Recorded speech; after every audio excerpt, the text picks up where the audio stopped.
Hello, class, and welcome to the Introduction to Psychology. I'm delighted to have you here today, and I hope you're excited to dive in to the fascinating world of emotions. Now, emotions are a central aspect of human life, and they play an essential role in how we interact and interpret the world around us. Emotions are, of course, like everything else in psychology, complex and multifaceted, and their study has been a topic of interest for centuries. Now, in today's lecture, we will explore three areas related to emotions. Firstly, we will discuss the biology of emotions, which refers to the physiological mechanisms and processes that underlie emotions. We will explore how emotions are generated, how they're experienced and expressed, and how they impact our physical health. And secondly, we will examine the James Lange theory of emotions, which suggests that physiological changes in the body lead to the experience of emotions. We will explore this theory in detail and consider its relevance to our understanding of emotions today. And finally, we will discuss the nature of stress, which is a common emotional experience that we encounter at different points in our lives. We will explore how stress affects us and consider strategies for coping with stress. Now, overall, I'm sure that you will come to recognize that emotions are both primary and secondary. They are complex and fascinating as a topic. They are something that we all should understand. And in the field of psychology, I hope that this lecture will spark your interest and provide you with a deeper understanding of this most fundamental aspect of human experience. So, let's dive in and explore the wonderful world of emotions together. Now, to begin, emotions are, or can be considered, a complex experience of consciousness, including bodily sensations and behaviors that reflect the personal significance of a thing, an event, or a state of affairs. It's our relationship, the quality of our relationship with the world around us. And of course, emotions are complex. They are made up of both psychological and physiological responses to specific stimuli, and they are experienced subjectively and often expressed through our behavior, through facial expressions and bodily responses. And emotions are thought to serve an adaptive function, influencing our thoughts, our behaviors, and physiological responses to cope with the demands of our environment. Another way of looking at emotions is that they are a brief but intense mental and psychological and physiological state that arises spontaneously in response to our relationship with a specific stimulus or situation. And so our appraisal of a situation, our perception of a situation, is influenced by emotions, and our emotions also influence our appraisal and perception of that experience. Emotions can be positive or negative, ranging from joy and love to anger and fear. They play an essential role in our daily lives, influencing our behavior, our perception, and overall well-being. Furthermore, emotions are also a process of evaluating the significance of an event or stimulus and producing an often appropriate response, or at least the best assessment of a response that our automatic systems can give. They can be influenced, though, by a variety of factors, including our genetics, our past experiences, cultural norms, and our social context. So, in essence, emotions are complex, but they're also subjective. And, of course, they are adaptive. And they play a critical role in our lives. They involve both psychological and physiological processes, and they can be influenced by a range of factors. So as we continue through this lecture, I hope that you see the complex interaction that goes on within this kind of experience. Now, today, as we've already mentioned, we will take a look at the biology of emotions. We will explore the James Lange theory of emotions and also of stress. But I want to start off with a little story. And this is the story about emotions. But in this case, it's really a moment to consider an incredible example of mastering one's emotions. Oftentimes, we feel like emotions control us, and we use statements like, that person makes me feel this way, when in reality we have a huge role to play, and that choice does have a massive amount to do with how we feel. And we can, in most cases, given some training, given some focus, given the right circumstances, can master our emotions. And in this case, I want to talk about the miracle on the Hudson. Captain Sullyberger, the pilot of Flight 1539. Now, in January 2009, Captain Sullenberger found himself in a terrifying situation. His airplane was 3,000 feet up in the air, and both its engines had shut down, putting the lives of his 150 passengers and crew in his hands. Now, despite the sudden loss of power and limited options for a safe landing, Sully remained calm and became very focused. He quickly assessed the situation and alerted the control tower of the emergency. Now, as a former U.S. Air Force fighter pilot with 40 years of flight experience, Sully was obviously well equipped to handle this crisis. He knew the capabilities of his plane and was able to make a calm and calculated decision. When the control tower suggested a runway in New Jersey, Sully calmly replied that they were unable and may have to land in the Hudson River. With his extensive training and experience, Sully's mental processes were quickened in assessing the situation. He maintained what the tower operators later called an eerie calm, keeping the passengers and crew members calm as well. When he eventually landed in the plane in the Hudson River, passengers reported that the landing was like landing on a rough runway. Even after the plane came to a stop, Sully's job was not done. He calmly walked the aisle of the plane to ensure that everyone had evacuated before joining the other 150 rescued survivors. Now, in this case, Sully's ability to stay calm and focused under intense pressure is a prime example of emotional regulation.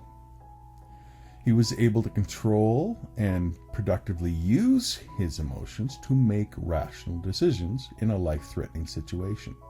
Some called it grace under pressure, and others the miracle on the Hudson. But for some psychologists, it was the ultimate example of mastering one's emotions. So as we explore the complexities of emotions in our course, let's keep in mind the remarkable story of Captain Sullyberger and the importance of emotion regulation and the possibility that people can regulate their emotions, even in high pressure situations. So let's go on and begin by taking a look at the biology of emotions, including the difference between primary and secondary emotions. Now, I do want to caveat this by saying that you can really spend your whole career looking just at the biology of emotions. So this is not going to be exhaustive in any way, shape, or form. But hopefully it gives you a good sense of the basic structures that take place.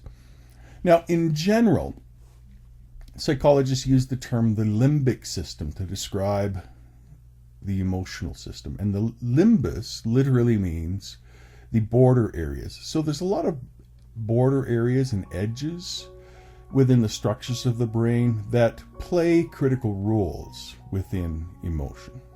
Now, we won't be focusing a lot on all of those areas. We're going to focus on a few key areas.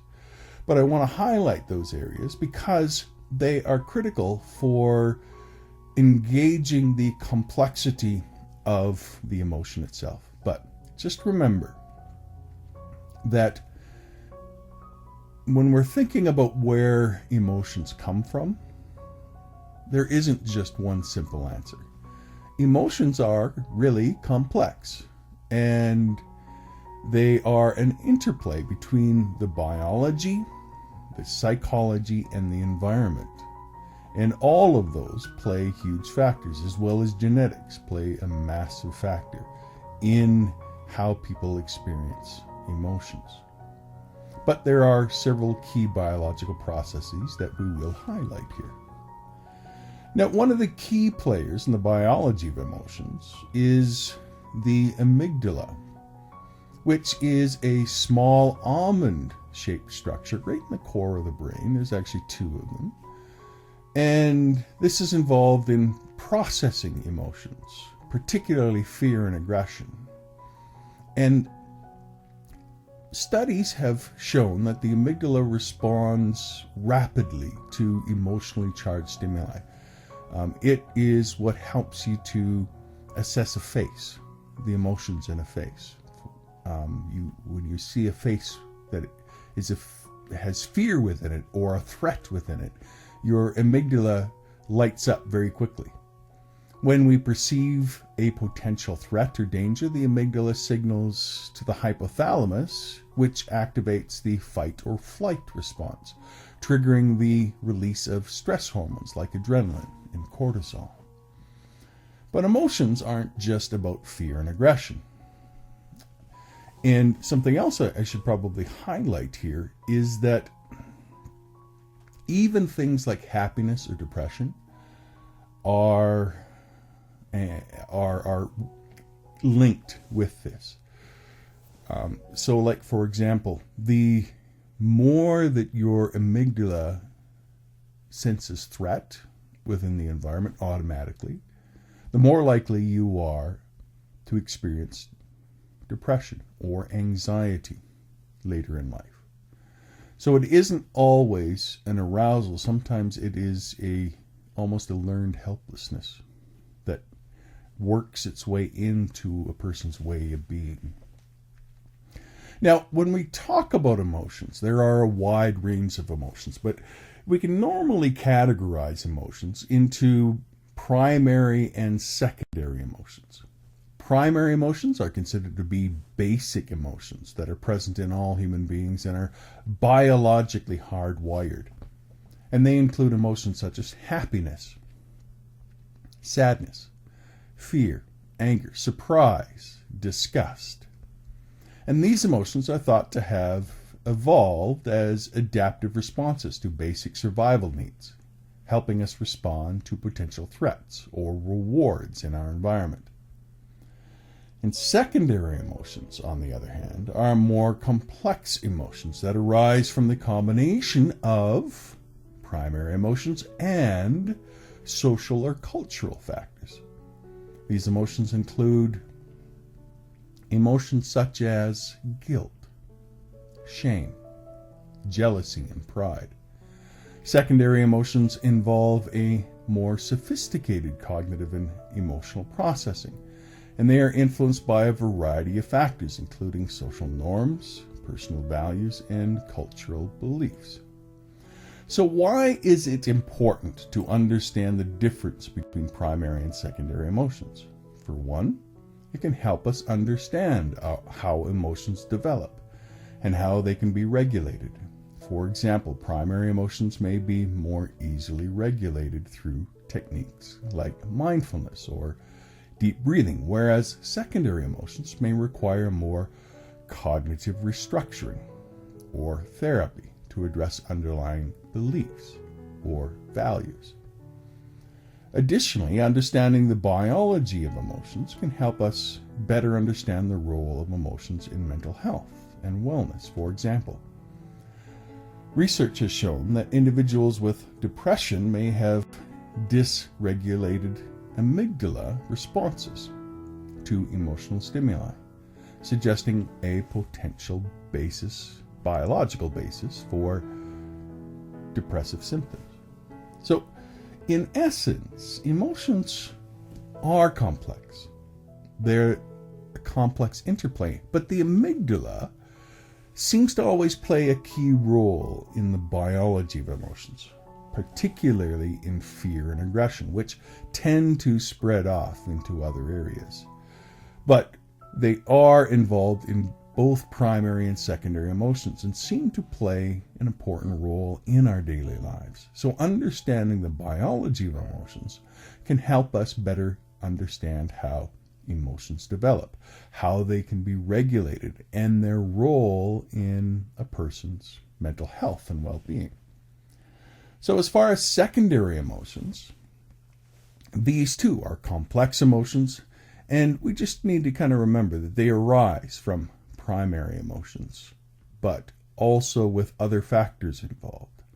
Secondary emotions are not universal and are influenced by an individual's appraisal of a situation, their cultural background, their expectations, their wishes, their desires. Now, some examples of secondary emotions are things like guilt or jealousy, pride, shame, and contempt. And each of these secondary emotions is associated with specific brain areas. Guilt, for example, is associated with activity in the prefrontal cortex and what is known as the anterior cingulate cortex. The prefrontal cortex is responsible for higher cognitive functions such as decision-making, reasoning, and planning. And so you can see how guilt plays in with that. It also plays a role in evaluating the social and cultural context of emotional experience, which contributes to the formation of secondary emotions.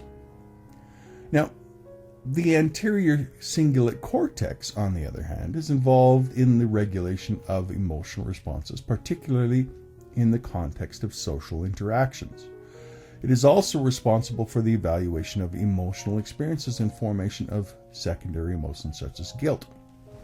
Another indication that these are complex emotions is that the anterior cingulate cortex is also involved in things like disgust. So whenever you see the corners of their mouth turned down, that's an indication of the activation of the anterior cingulate cortex. So if you see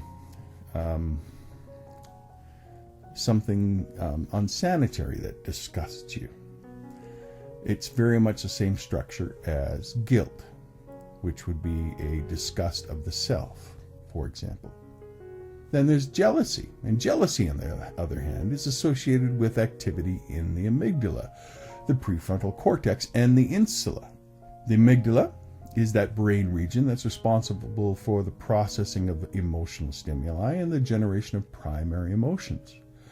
It's also, though, involved in the regulation of emotional processes, including the modulation of secondary emotions like jealousy. The prefrontal cortex is responsible, again, for the higher cognitive functions, such as decision-making. And so it shows that there is a decision-making part and questions in jealousy. And the insula, which is located deep in the brain, is responsible for processing information relating to these complex emotional interplays. So we see there that biologically, jealousy is connected with a lot of different areas of a person's brain. Then there's pride. And pride is another example of a secondary emotion that's involved with specific brain areas. It's associated with something known as the ventral striatum, which is a region that plays a role in the experience of reward and pleasure. Pride also involves the prefrontal cortex, which, among other things, evaluates social and cultural context to shape a person's emotional experiences. And, of course, the amygdala, again, that central role of processing emotional stimuli. And lastly, shame and contempt are associated with activity in the prefrontal cortex, the amygdala and the insula. And these regions play a role in processing regulation and evaluation of emotional experiences and contribute to the formation of these secondary emotions, like shame and contempt. So overall, secondary emotions include our genetics, our brain structure, our appraisal of a situation, our cultural background, as well as the role of specific neurotransmitters that influence the activation and deactivation and the overall regulation of all of these systems. So all of this ties together to give us the experience of our emotions and helps us to find ways of mastering our emotions or of allowing our emotions to master us. So we're going to pause there at this point in our lecture, let you take a little bit of a break, and we will come back and continue on looking at the James Lang theory of emotions as well as stress. You take care. I'll see you in a little while. Bye-bye.